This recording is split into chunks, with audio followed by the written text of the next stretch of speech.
Hello, and welcome to a very special designer interview featuring our two designers for Pathfinder Quest. My name is Rue Dickey. I use they, he, or ze pronouns, and I'm Paizo's marketing and media manager. And today I am joined by... I'm Jason Bulmahn. I'm the director of games at Paizo. My pronouns are he, him. And I'm Joe Pasini. My pronouns are he, him, and I'm the lead designer for Paizo Games. We're going to start this off with kind of an easy question. Can you each tell me a fun fact about yourselves? Sure, yeah. I forgot this was the first question. That's the first fun fact about myself. No, I've been in games for a long time. I originally started by working for the RPGA and doing Living Greyhawk, but I got a job working at Paizo, working on Dragon and Dungeon magazine. And I did that until those magazines came to an end, and then I started a little game called Pathfinder. So that's my history in a nutshell. That's my fun fact. It's very fun.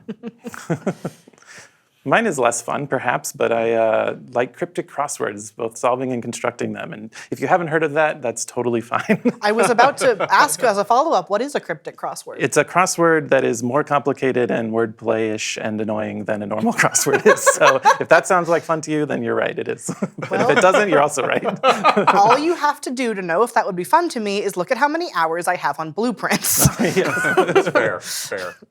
I guess my fun fact is that I started playing tabletop games in high school, and the reason that I work in tabletop games now is because my GM in high school told me I couldn't play a wizard whose end goal was to be a lich. He said that was against the rules of Dungeons and Dragons. And most of my tables, that's a requirement for most wizards. And so I was like, well, then I'm going to make it so for me.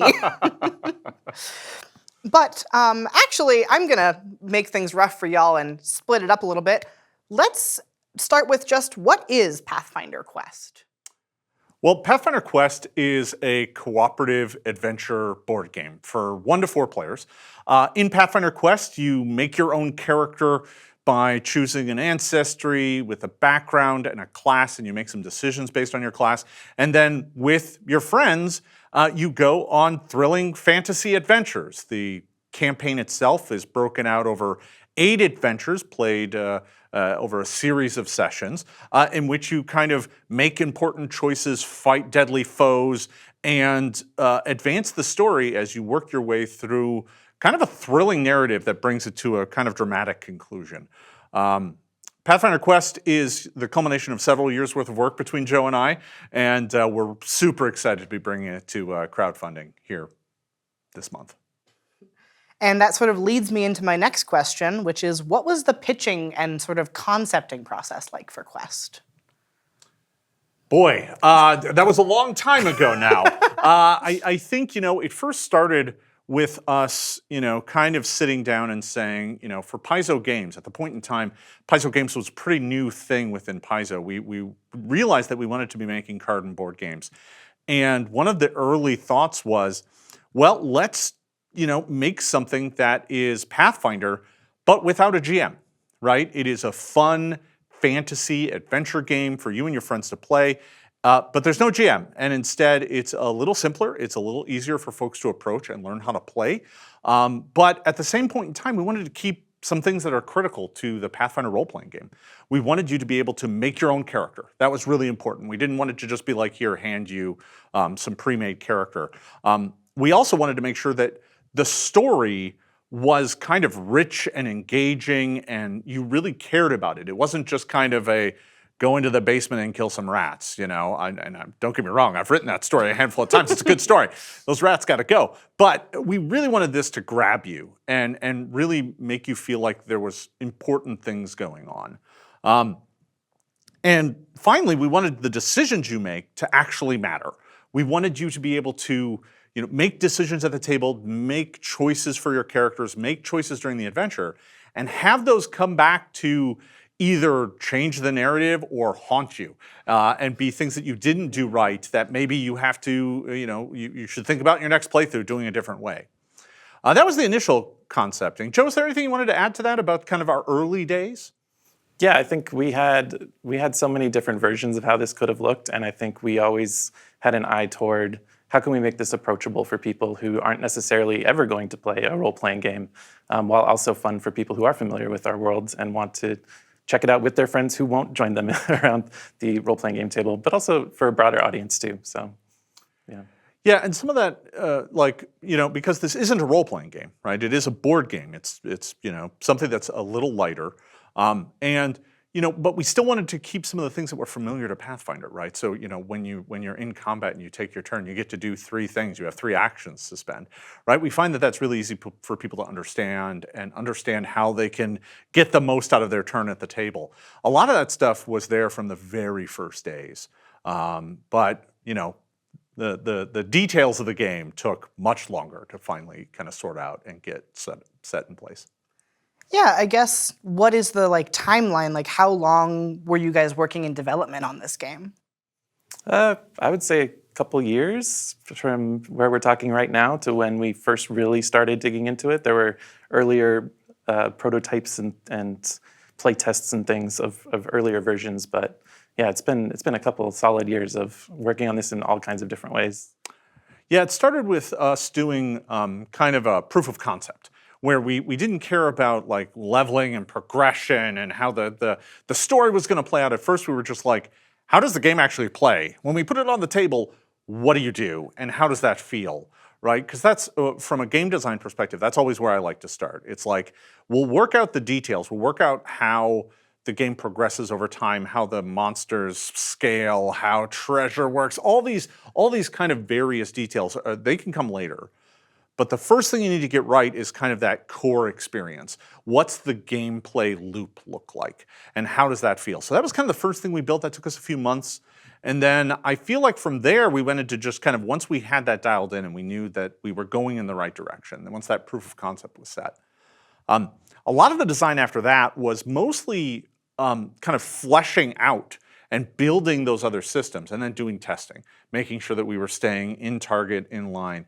Once we had the whole thing, last year in fall, we did kind of a massive play test. We got a lot of play testers together and we played through the entire thing. We had each adventure get played multiple times to make sure the story clicked, to make sure that the various encounters worked, to make sure it was challenging enough. That was actually something that we went back and forth on a lot, was, is the game hard enough? Yeah. And I actually felt like after playtesting, we had made the game a little too easy. So now it might be a little too hard. I guess we'll find out. I think we have a wager. We do, yeah. We do. If the game is too hard, if too many people die, I have to buy Joe a box of donuts. That's what it is. That's the stakes. It's win-win for me. I bring it up weekly, I would say.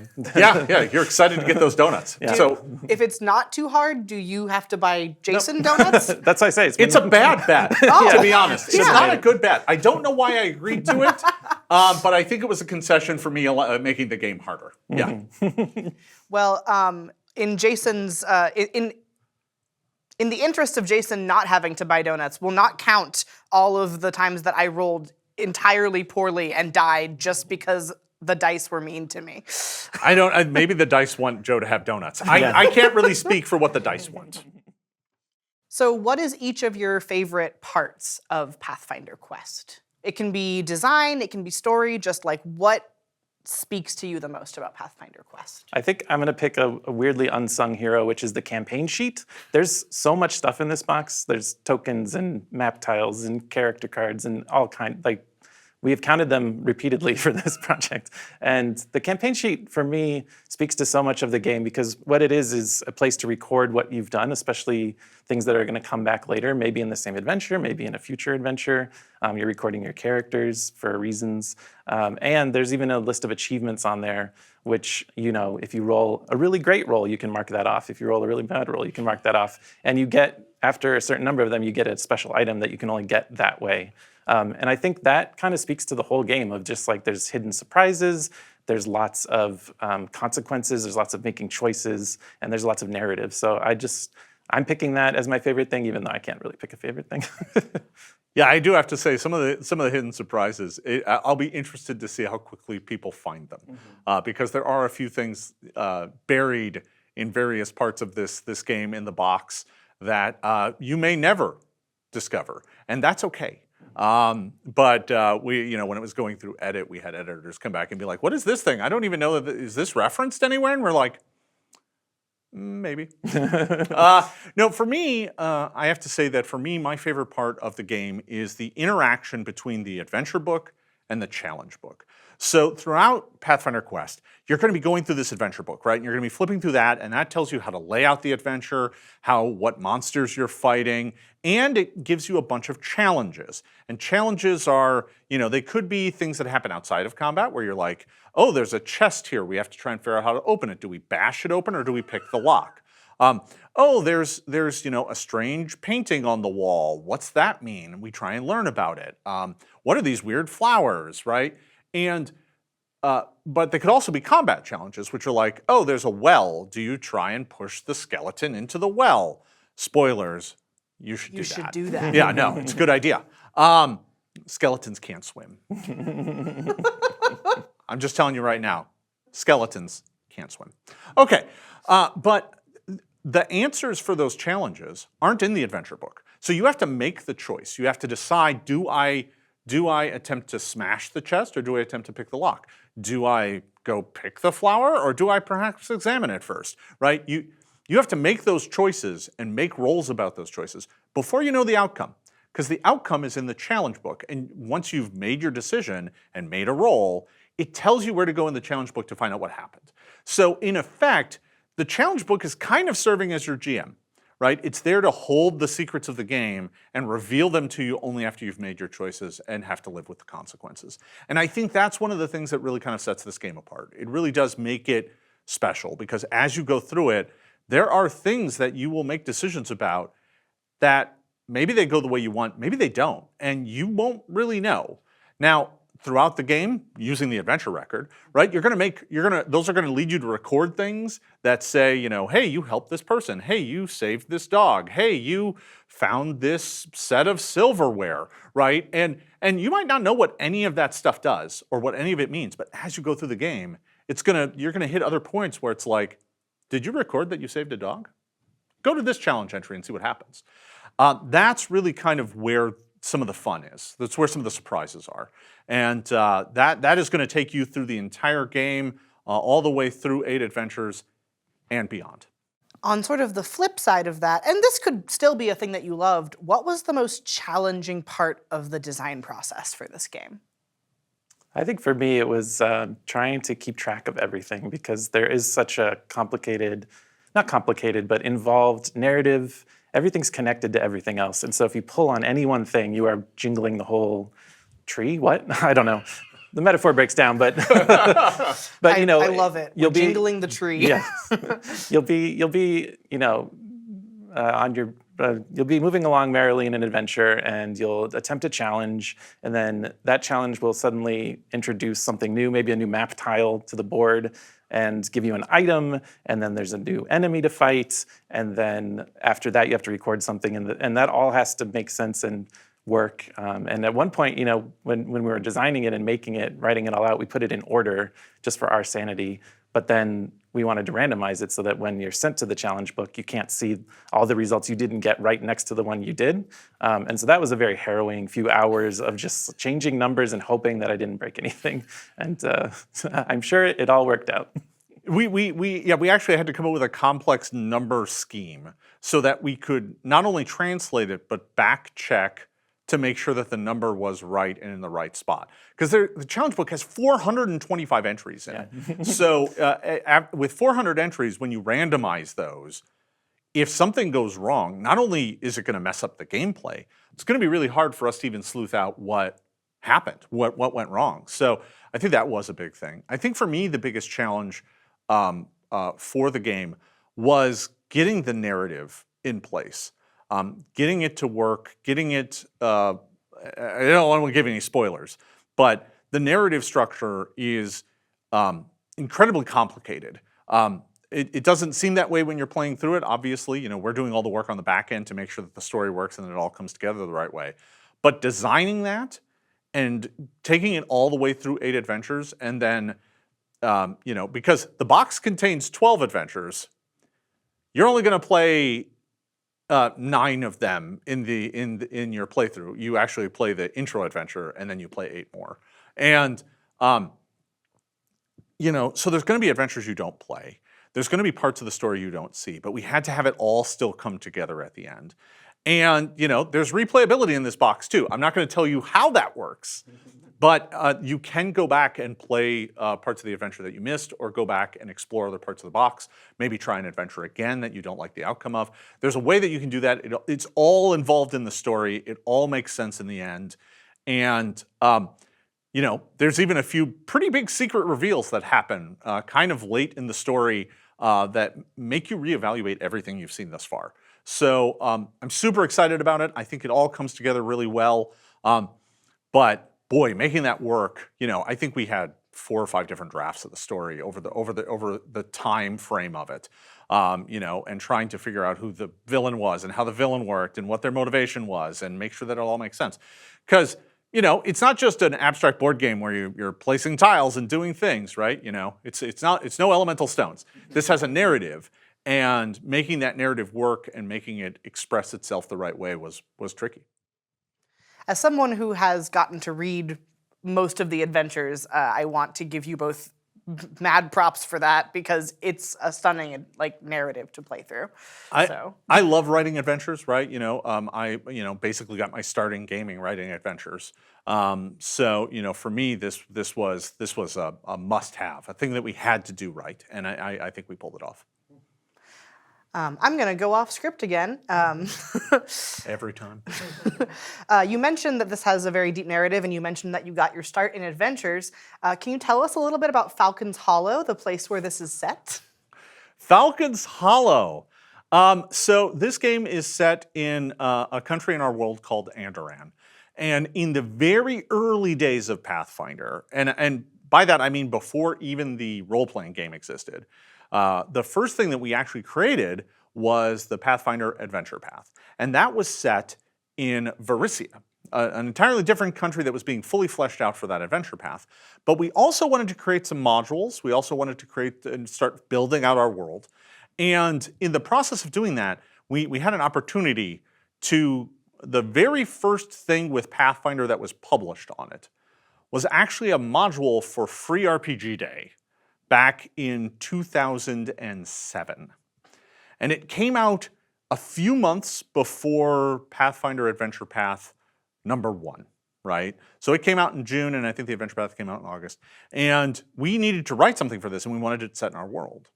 And not all the details were fleshed out yet. We didn't know what the whole world was. We kind of just made up a place called Falcon's Hollow. And Wes Schneider and I wrote this very short adventure.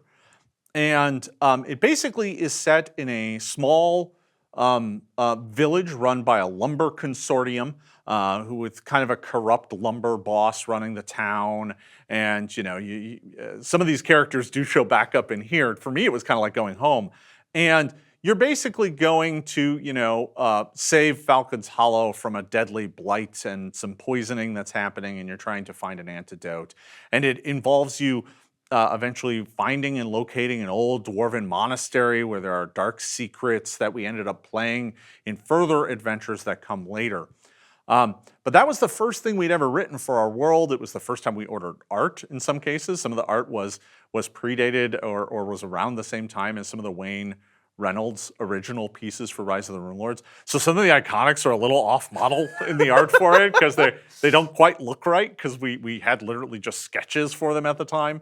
And it was kind of a fun way to just start exploring our world. Now, over the years, we published more modules set in that area. Crown of the Kobold King, Revenge of the Kobold King, and these kobolds were menacing Darkmoon Vale for a number of years. And these were all some of the earliest modules we printed. They were made for 3.5. They weren't even made for Pathfinder, because Pathfinder didn't exist yet. However, years later, here just a few years ago, we actually updated the entire series of modules to Pathfinder 2nd Edition and re-released them as a hardcover called Crown of the Kobold King. It includes that original adventure in which you first visit Falcon's Hollow for the first time, and it includes all the Kobold King adventures. That is actually being offered as a PDF, and I think you can get a hard copy as part of this crowdfunding campaign, because that is the backstory to which Pathfinder Quest is set. This takes us back to Falcon's Hollow. It's now the modern day. All the things that happened in those adventures is done. It's written history. And this continues the story of what happens in the region. I think what's really cool about that is it's that perfect Venn diagram of people who know all that history and will see so many signs of it and be like, oh, I know what that is. Or like even some of the map layouts are based on some old dungeon maps from those adventures. But also you don't need to know any of it at all to understand the story or the narrative of what's happening. It all makes perfect sense in its own context, which I think is really a cool way to kind of have your cake and eat it too in this instance. Yeah, we made sure that if you're sitting down to play it for the first time and you've never heard of Falcon's Hollow, you don't know who Tholdrin Creed is, or any of these cast of characters, the game introduces you to them as if you don't know them, right? It's not full of winks and nods. It's full of subtle kind of like, yep, you can go have a drink at Jack and Apes, and that's the tavern from the first adventure. Do you need to know about Jack and Apes? No, that's fine. But, there's a bunch of subtle nods that, if you do know it, if you did play those adventures, you'll kind of be familiar with some of the places that are central to Pathfinder Quest. That's really awesome. So there are 4 classes that you can play in Pathfinder Quest at launch. There may be more as we hit our stretch goals for the campaign. But as a start, we have the Cleric, the Fighter, the Rogue, and the Wizard. Of those 4, which are each of your favorites to play? I'm a cleric guy all the way. Not only do you get to keep the party alive and have their eternal thanks when they fall down and you stand them back up and shove them back at the monsters. This cleric also can kind of stand in for the fighter should anything terrible happen to the fighter and you happen to be out of healing or something. And also has a lot of tricks for kind of being tactical and changing the battlefield to the advantage of the party. There's a lot of teamwork in this game, and all the characters are good at working as a team, but the cleric in particular, I think, is my favorite. For me, I'm going to say the Rogue. I think the Rogue in this game plays really kind of in a fun way. The Rogue is a damage dealer. The Rogue's kind of primary job is to get in spaces with a monster and preferably more than one other character. That way they can deal extra damage. And they've got some fun tricks in their bag, amongst their cards that allow them to maybe go earlier in initiative and allow them to set up and make some pretty devastating attacks throughout the adventure. They don't have flashy spells. They don't have they're not blowing things up with fireballs, but they can pick a target and just ruin them. They can just strip away their health really fast and get them off the battlefield. Lots of fun to play. I've played quite a few times in playtesting and running demos at shows, and my favorite to play is the Wizard. I love the different characters you can build because you can choose your spells when you build characters and also when you level up. And so you can play a wizard a dozen times and play a different wizard and feel different every time you're playing it, which is really awesome. But also, in regular RPGs like Pathfinder, you get to roll your d20 and then roll all your d6s for Fireball. And in this game, I get to roll all my d6s to see if Fireball even hits. But I still get the joy of rolling 66 to do that. Sort of on the opposite end of the spectrum, we've talked about the heroes. What is your favorite creature from Pathfinder Quest? Boy, there's a lot of really fun ones. And I think one of the things that I love about the way that creatures are designed is that they're all pretty similar in terms of they have defenses and they have hit points and they have attacks.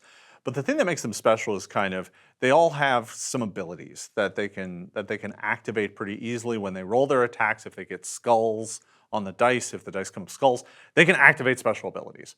And one of my favorites on this is the pretty humble giant spider.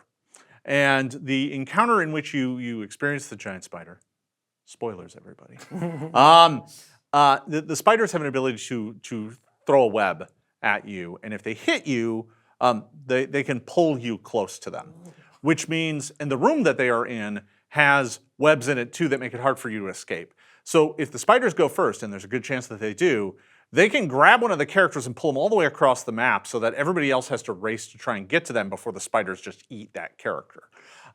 So I think for me that that's just emblematic of what makes the monsters in this game fun, because each one of them is kind of a different puzzle. you have to unlock. They have different ways that you want to fight them. Some you want to gang up on and attack and kind of burn down their hit points as quickly as possible. Others, you actually want to stay back if you have multiple characters in the space with them that could be really bad. So you want characters to use ranged attacks against that guy. And you have to kind of look at each one and analyze and kind of figure out what your best strategy is. And it's not always immediately obvious because you don't realize how hard it is sometimes for them to get those skill abilities to happen. For some it's really easy, for some it's a little harder. And part of our design was understanding, okay, this ability is going to be pretty hard for them to get because they need 2 skulls to get it. What's the percentage chance of that? We did all the math, and we're like, okay, this is going to be pretty rare, so let's make it pretty good. And if it does happen, it's really bad for the players. But this one's going to happen all the time, so it should be a lesser effect or something like that. So I think the spiders are really emblematic of that, but I think a lot of monsters play with that in different ways. But I'll let Joe tell us about more. So my actual favorite is kind of spoilery, so I'm going to instead choose another humble creature on its surface, the wolf. We have several wolves in this game, and they will specifically go after the weakest character, and that is going to be very scary for that poor wizard running around. Yeah, it was like the wizard. And what I love about that is, because that's actually part of its sort of order of operations, like its action list that it looks at to take its turns.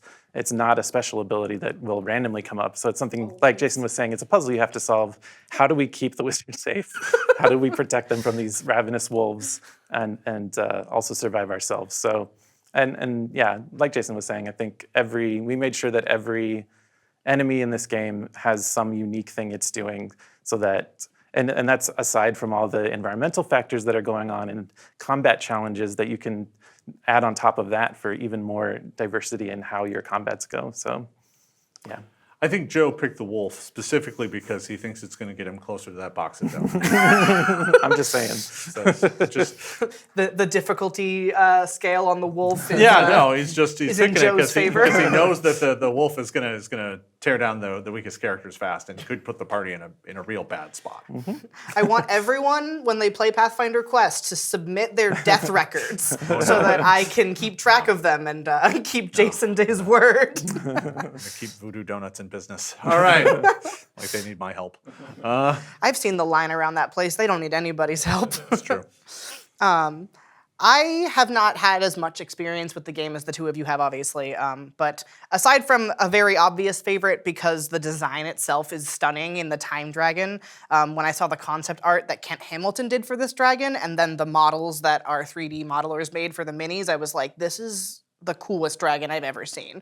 And that says a lot, because I love dragons. But I think in terms of like humbler monsters, if we're gonna step back and not do as many spoilers, I'm really fond of the Dread Zombie, and I'm not gonna say what happens in the combat that you first engage with it in, but I will say that there is a chase sequence involved, and I enjoyed the way that the combat interplayed with the chase sequence, and that really cemented the Dread Zombie as a fun entity in my brain. Yeah, the undead in this game can be a little relentless at times. Yeah. There's a lot of them, and they can be a problem. That's just true of undead, I feel like, anywhere. There's a lot of them, and they can be a problem. Which could also be said if you had more than one of me in the same place. So aside from Pathfinder, which obviously there are a lot of very clear design elements, what are other board games or video games that you particularly enjoy that you can see some elements reflected in Quest? I mean, I've got a laundry list of stuff I've played that, especially now, on the other side of having worked on Quest, there's stuff like Sleeping Gods, has a lot of narrative and exploration and character choice that I see in Quest. Gloomhaven, of course. Things like Above and Below, another sort of choose your path and see what happens game. And several others I'm blanking on now, of course. Oh, Descent is another one. Yeah. And I think we have really tried to hit that sweet spot in the middle of narrative, exploration, combat, and character building and choice.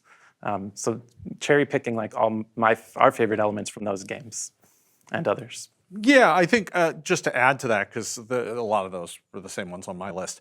I think going on the other end of a very simple experience that's very light and very fun. You look at something like Hero Quest or the Dungeon board game, which were meant really to just be a thing that you could sit down and get into right away. And they weren't very narrative forward. They weren't super. The characters are not super complicated, but that made it very approachable. So I think on one end we looked at kind of, frankly, the higher end tactical games where you have to like learn your engine of your character and learn how to maximize and get the most out of them. And then on the other end, we looked at games that are like, well, this game's pretty forgiving. Just roll well and you'll probably succeed, right? And both of those games have their merits, right? Because on one hand, offering a game that's really easy for folks to get into is really important, right? I do think that a high barrier to entry in learning how to play a game doesn't always serve you well. It's great for if you're building a hobby, lifestyle kind of game, something people are going to play for years. But if you want people to sit down and jump right into a game, you need something that's much more approachable. It's a lot more straightforward to kind of learn how to play and get to the action. But at the same token, we did want a game that still had a little bit of tactical tooth to it, right? That just had enough so that you actually had to think, you had to kind of focus and make good decisions. You could still get by rolling really well, but if frankly the dice go against you, you have to start thinking a little harder, right? And you have to really kind of figure out how you're going to survive this, how you're going to beat it. So yeah, I think that's taking our influences and using those to say we kind of don't want this end, we kind of don't want that end, we want something right here, right in the sweet spot in the middle. Easy, approachable, but with some tactical bite. And speaking to the approachableness of this game, the rule book is 16 pages? Yeah. But all of 1.5 are your character creation, and then you are right into the first adventure, which teaches you to play as you play. So there's no like prerequisite reading, really. You're just making your characters and you're going. And taught everything as you need to know it. That initial playtest, we ran the Zero game many times with staff, with people outside of the company, with playtesters. And the goal was we would sit down and just kind of time it. And be like, okay, how long did it take for them to make their characters? 10 minutes. Okay, great. Now they are playing Zero. And the adventure Zero goes pretty quick. It's not the most in-depth adventure in here, but we're also teaching you the rules as you go. But the key here is that 10 minutes in, they've made their characters and they're actually playing. They're reading the rules. They're going as they go. It may go slower in that first session than it goes in later sessions, but the key is they're playing. They're not reading a rule book. I think one of my favorite things about Quest is that how quick it is to set up, because I know for me at least, it's hard to get people to sit around a table for a game that's going to take me an hour to get the board ready, and then we have to continue to play for the next hour or 2 hours. Quest is wonderful in that when you flip to the adventure in the adventure book, it's like, here are the map tiles you need, here are the tokens you need, here's the configuration, and you can just jump in. And I think both of you did a stunning job with that. To speak to that, I think the way we designed adventures was, we knew that from the beginning of the adventure to the end, you would end up with 5 or 6, 7 map tiles on the board, but you typically only start with 1. You typically only have maybe a few monster pawns. So getting the stuff out of the box, all your characters should be pre-assembled because you've made them and you just keep them between adventures. Literally you lay out your characters, you put out the first map tile, and you're playing. That's it. You don't have to dig through the box to find 15 components to start. You can mostly find them when you turn to the next encounter, and then you stop for a second, grab one map tile, and put it down, and that's it. So we tried to manage kind of the setup work and break it down to just be small things that happen as you're changing encounters. Well, those were all the questions I had prepared, but I feel it's important for me to ask. Is there anything else you want to share about Pathfinder Quest, or any spoilers you'd like to give me? I only have 6 or 7 other things I'd like to talk about. All right. let me settle in. I'll just pick one. Welcome to overtime. Yeah, we're in overtime. We haven't talked much in this interview about the Ancestries and sort of you're building your character and having a background. So you'll be a dwarf or an elf, but you'll also be before you were an adventurer, a barkeep or a field medic or something. And those are unique to each ancestry. They let you do something cool pretty often. And we made sure that each of those backgrounds, like barkeep or whatever, shows up in the adventures in different ways where you get to be special and unique and have your moment where like, I know how to talk to these people because I'm actually a local, like I'm actually from Falcon's Hollow. That's one of the ancestries that you get. So I'm really excited about that. It speaks to, again, the sort of character, a lot of consequential character choice without it being complicated. You're just like, I think this sounds cool, and then you're rewarded for it as you play throughout all the adventures. Yeah, I think I love the fact that there's so many different ways that stuff plays out. That like some of it's just like, yeah, I was a barkeep. Others is like, hey, what's my background? I have a cat. Yep. Well, that is my key personality trait. Yeah, it's I have a cat. My cat's coming with me on the adventure, everybody.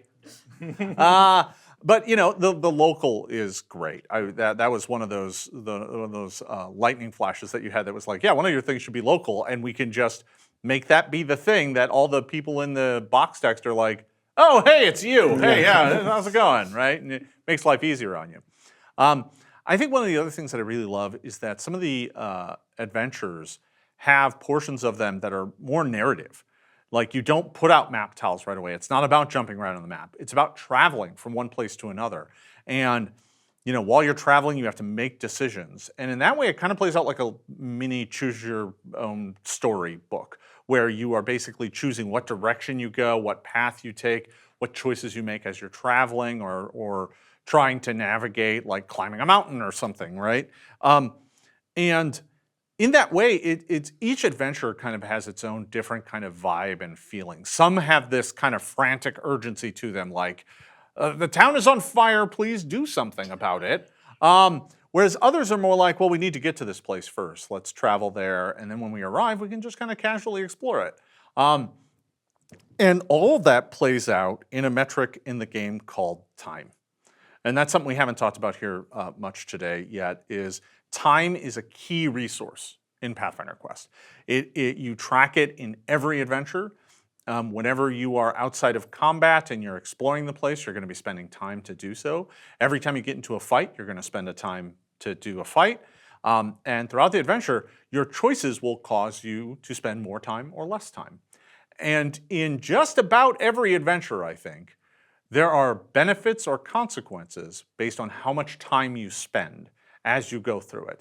So in some cases, something bad might happen. The end fight might be harder because you gave the bad guys too much time to prepare. Or, you might, miss on saving someone or finding something if you don't go fast enough. And so time isn't a thing that you have to be like, oh my God, go as fast as possible all the time. The game assumes you spend some time healing. You do, there's lots of we did a lot of math and played a lot of assumption games to be like, okay, yeah, you probably spent about 6 time by the time you reach this point. If you spent 8, that's probably bad. I don't know how you did that. You rested a whole bunch. You spent a whole bunch of time on these challenges that you didn't need to spend, or you took the slowest path to get here because it was the safest. You didn't take the heroic choice. And there's nothing wrong with that. You may have avoided damage. You may have avoided enemy encounters and stuff, but you might pay a penalty in some other way as well. So time is kind of a critical resource you manage while playing Pathfinder Quest. And I can't wait for folks to play around with our cool little time dial, which is an hourglass with sand in it that slowly fills up as you spin the dial. It's really cool. That's so awesome. I cannot wait to see it. It's the one component we actually don't have in advance. It kind of came together late, so we can't show it to you, but I believe it'll be on the crowdfunding page. You can see what it looks like. Yeah. Well, thank you both for joining me today, and I look forward to seeing you again at work, and then also throughout the campaign as we do updates. Thank you, Rune. Yeah, thanks for having us.